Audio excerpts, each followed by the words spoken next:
माननीय सभापति महोदय, भारतीय जनता पार्टी की सरकार ने अर्ध सरकारी संपत्तियों को निजी हाथों में बेचने व पूंजीवाद को बढ़ावा देने का काम कर रही है।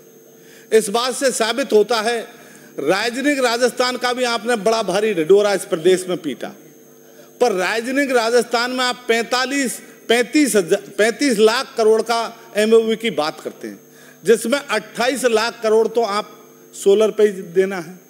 जब 28 लाख करोड़ दिया तो उसमें 7 लाख करोड़ ही बाकी रहे, तो वो कौन कौन कंपनियों को किन किन को किया है, तो ये राजस्थान की जनता भी इस चीज को जानना चाहती है। और सोलर को तो हम प्रदेश की जो अमूल भूमि है उसको कंपनियों को दे रहे हैं फ्री में, तो इस बात को भी जनता को इस साबित पता लग रहा है कि ये सरकार क्या करना जा रही है। और 35 लाख करोड़ उसमें 28 लाख करोड़ तो सोलर पे इन्वेस्टमेंट हो रहा है। तो सोलर को जो हम जमीन दे रहे हैं उसका तो 1 रुपया ले नहीं रहे। तो इस तरह के हालात, हम उद्योगों को बढ़ावा दे रहे हैं, उद्योगपतियों को इस सरकार ज़्यादा बढ़ावा दे रही है, ये बहुत चिंता का विषय है। माननीय सभापति महोदय, मैं आपके द्वारा सरकार से निवेदन करना चाहूँगा कि आपकी गलत नीतियों के कारण आज डॉलर की जो स्थिति है वो 87 रुपये पहुँच गई है। पहले भारतीय जनता पार्टी की सरकार, हमारे माननीय मोदी जी कहते थे कि रुपया पतला होता जा रहा है।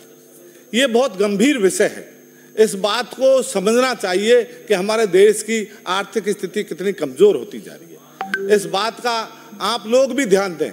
पक्ष विपक्ष दोनों एक सिक्के के पहलू है। हम सबको साथ रहकर मिलकर इस देश का, इस प्रदेश का विकास करना चाहिए। पर जिस तरह के कुप्रबंधन के कारण आपका जो कुप्रबंधन हो रहा है उसके कारण जनता भुगत। माननीय सभापति महोदय, माननीय पूर्व प्रधानमंत्री मनमोहन सिंह जी ने जिस तरह से हमारी जीडीपी बढ़ाई थी, उस बात पर भी आपको ध्यान देना चाहिए। मैं आपके माध्यम से निवेदन करना चाहूँगा कि आज शिक्षा, स्वास्थ्य, रोजगार, पानी और किसानों जैसे मुद्दों पर आपका सरकार का ध्यान आकर्षित करना चाहता हूँ। हमने घरेलू कृषि उपयोगों के लिए बिजली के बिल जो जनता को 100 यूनिट फ्री की, आज उसको आपने एक भी आदमी को प्रदेश में कोई और को जोड़ने का काम नहीं किया और उसको आप खत्म करना चाहते हैं। तो आज प्रदेश की जनता ये भी देख रही है, बिजली के जो हालात पिछले 1 साल में रहे और जो बिजली लोगों को नहीं मिली, वो स्थिति अब वो बात नहीं है। जो 3-3 घंटे बिजली से ज्यादा किसानों को नहीं मिली। किसान इतने परेशान रहे इस कार्यकाल में जो पहले कभी 70 साल के इतिहास में नहीं रहे। मैं आपको सही बता रहा हूं, मैं किसान का ही बेटा हूं और मैं किसान ग्रामीण से आता हूं। बिजली में किसानों की जो हालात रही है, 3 घंटे से ज्यादा बिजली किसानों को नहीं मिल पाई। और पिछले साल गर्मियों में तो जो हालात जनता के रहे वो कभी 70 साल में नहीं हुए। लोग गर्मियों में बाहर बैठे रहते थे, बच्चे परेशान होते थे, महिलाएं परेशान होती थी। तो आप लोगों को बिजली पे विचार करना चाहिए। इसको ज़्यादा अभी सरकार इसको प्राइवेट को देना चाह रही है, तो प्राइवेट से तो आम जनता को और किसानों को और ज़्यादा नुकसान होगा। किसानों को, ग्रामीण लोगों को परेशान किया जाएगा। प्राइवेट लोग किस तरह की हठधर्मी करते हैं, इससे लोगों को बहुत परेशानी आने वाली है। तो आप सभी डिपार्टमेंटों को, प्राइवेट सेक्टर को नहीं देकर सरकारी उसमें उपक्रमों को ध्यान में रखें। प्राइवेट आदमी की कोई ज़्यादा जिम्मेदारी नहीं होती। सरकारी आदमी, चाहे हॉस्पिटल हो, स्कूल हो, वो सरकार से डरता है और प्राइवेट आदमी नहीं डरता। आज स्कूलों की स्थिति देख लो। स्कूलों में जो अभी मैंने कल परसों मेरा एक तारांकित प्रश्न था, उसकी भी अब प्रदेश में चर्चा है कि लोगों को जो फ्री शिक्षा दी जाती है वो बिल्कुल खाना पूर्ति हो रही है। प्रदेश में जिस तरह के हालात हैं उस पर आपको ध्यान देने की जरूरत है। माननीय सभापति महोदय, घरेलू कृषि कनेक्शन के जो हालात आप कर रहे हैं, इस पे भी आपको माननीय मंत्री जी को ध्यान देना चाहिए। मान्यवर, आज जो हाशिए पे खड़े वर्ग के लोग हैं, आज हमने अंग्रेजी माध्यम की शिक्षा का प्रबंध किया था और गरीब बच्चों को अच्छी शिक्षा देने के वर्तमान सरकार सामंती सोच से गरीबों को अंग्रेजी माध्यम से पढ़ना रास नहीं आ रहा है। ऐसी स्थिति में स्कूल और पूंजीवादियों को बढ़ावा पहुंचाया जा रहा है। नए सुजत जो दूर की बात है, चालू विद्यालयों को भी बंद किया जा रहा है। अगर इस तरह से स्कूलों को बंद करेंगे तो आम गरीब किसान को इस बात से भारी नुकसान होगा।